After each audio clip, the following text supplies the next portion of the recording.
So in this video, I want to talk about So I'm a Spider, So What, Volume 15. So the second to last volume for So I'm a Spider, So What. And boy, oh boy, do things continue to get more interesting. And there's a lot of interesting points to talk about when it comes to understanding why things are the way they are, the hero and the other classmates finally finding out the truth, the teacher finding out the truth, and how they're all kind of digesting it.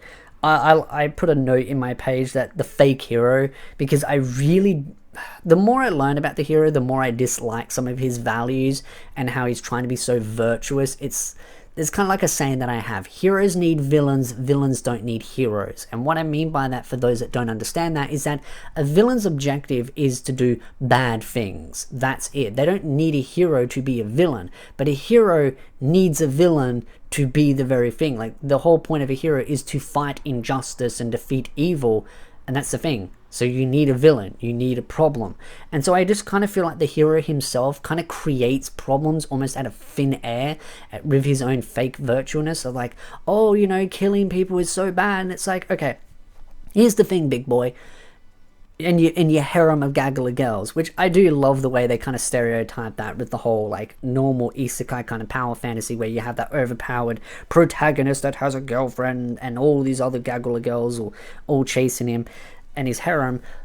But this is the thing, he has this idea that, oh no, you can't kill anyone, but it's like in war things get very, very, very messy, and Potamus wasn't exactly a good person. He had some very, very not so nice intentions for not just to the other like kids from this class, but also the teacher as well, and how he was planning to use it as a vessel as well. And then all the elves themselves were very much like predator, like they hated anything outside of their own little like race themselves, but they were also just spawns of Potamus as well, which just kind of proved that everything there was just Potamus's creation and used as a tool to just wreak havoc and further his objective. So you can't really blame White for completely destroying everything that was related to Potamus, because that's the thing, like he could have used anything to his advantage. He had a lot of tools and a lot of backup systems in place so that he could continue to survive. So that's the thing, you kind of can't sit there and be like, oh, you know, but at the same time, White isn't very good at explaining things, and Sophia, a little vampy, wasn't great at explaining things either. She was kind of very blunt and dry and kind of stuff. But I think the problem is, though, the hero wasn't asking the right questions. He was more just throwing his own opinion in their face and going, well, this is what you should have done, this is what you should have done, instead of asking, why did you do that? And understanding where they're coming from, and then once you understand why they've done it, then interject with, okay, well, this is where I disagree. Because you can't disagree with someone's actions if you don't know why they did those actions. Sure, you may not like what they've done, but unless you understand why, you can't really complain about it unless you truly understand. Sure, you can give a basic one, but then you can't really expect them to give a damn if you're really not going to sit there and understand both perspectives. But I mean, that's kind of like how debating and the whole human mindset works when it comes to a lot of things. But I just feel like he's deliberately designed in a way so that you kind of see that stereotypical hero in a power fantasy, and I think it's very, very, very well done. And then it kind of follows into Vampy as well, and how she doesn't really want to go back home. Like, she kind of threw at the other kids like, hey, you know, you could probably go back home, but White kind of was like, oh, you know, no, actually, it was only a concept in her head that she thought maybe could be possible with some energy, but she was kind of like, you know, it's not really doable and there's a lot of risks involved. But Vampy's very happy where they are, and I can't blame her either. I mean, she's super powerful, she's super attractive in that world, and she's kind of got everything the way she kind of wants. As much as she gets tortured by White for misbehaving, there's a lot going for her in that world. And so you've got all of this kind of stuff going on, like the past hero, the demon lord, how they tried to attack Black and the system tried to stop that. That was something else that was going on, because clearly Black had this idea in mind and trying to get the two races, like the demons and the humans, to stop fighting. So he kind of like approached them and said, hey, this is what's going on. And then they tried to take him out, and then the system tried to protect him, which used up more energy.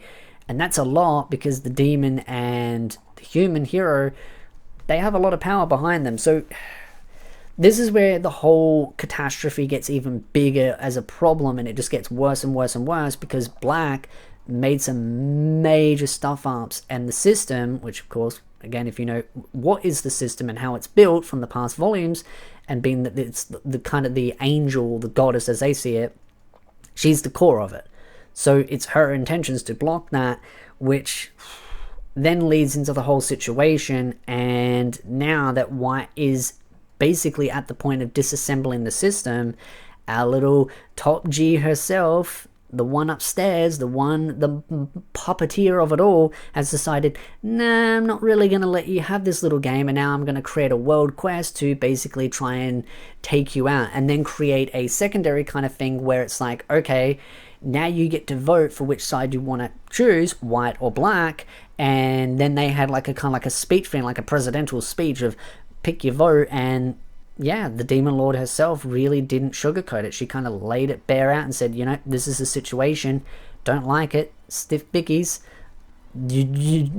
She was very much just thrown out there like, you know, you kind of deserve what you're going to get because, hey, you started all this, you don't remember it, but the taboo system's kind of been scrubbed, so you won't ever know what truly really happened. There's, you know, there's hidden things in there, and so it kind of turns into this blessing system where now you've got to pick between white and black. Now, of course, I assume the final volume, white is going to win, but with everything that's happening and all these revelations and stuff, it does feel like there's going to be an interesting spin to it. At least I feel like that, because already in this volume there's some little spins in here, and especially with the sister complex as well with the hero and how she's kind of lusting over him. I think she'll be the final key, or one of the final keys should I say, to helping White get those keys that she needs to unlock the system, because she needs all those deadly sins to be able to get into the system and crack it. And I mean, that was kind of the whole objective, was to get the sister to get the whole lust thing so that she could take it, use it, unlock the system, and then disassemble it. But in my past volume review, I can't remember exactly what I said about the big girl herself upstairs. I believe what I said was that I did believe she was going to interfere, but not directly herself, and more just puppet the situation to her advantage and play games and make it as entertaining as possible. And so that is the thing that clearly is playing out. Now the question is that going to escalate into the next volume, or are we just going to see a lot of fighting? Because there's also the Great Labyrinth, and how it's kind of like, hey, you've got to go there to be able to stop White. And so of course you've got certain individual rushing there, and then you've also got the Demon Lord rushing there with her spaceship, destroying all the churches as well. There's this big race now going on with two different groups. You've got white and black doing their big godlike fight, and everyone having that vote on who they want to win. And then you've also got the Demon Lord and the church, kind of the main leader, rushing to the labyrinth to try and confront each other.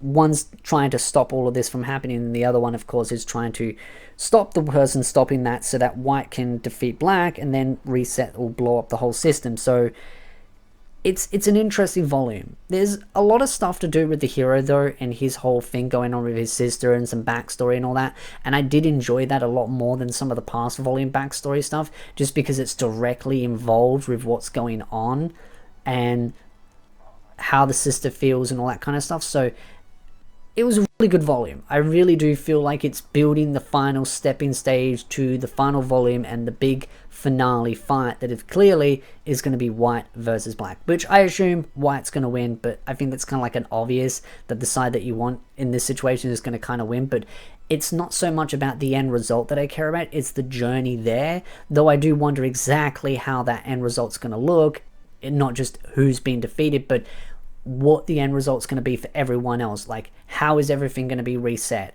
What is the new foundation going to look like? How is the human race going to survive? What about the demons? What about the other kids and them being sent to that world? Are they going to be able to go home, or are they going to find new ways to live and live out the lives that they want, or whatever? Like, there's a variety of different things going on that I'm kind of curious about. And so clearly we'll find out in volume 16 of the light novel. So I'd love to know your thoughts in the comment section down below. What did you think of this volume? Really enjoyed it, really excited about the next volume, so I'll definitely be reading that very soon. So again, if you like this video, hit the like, subscribe, and I'll see you beautiful nerds in the next video.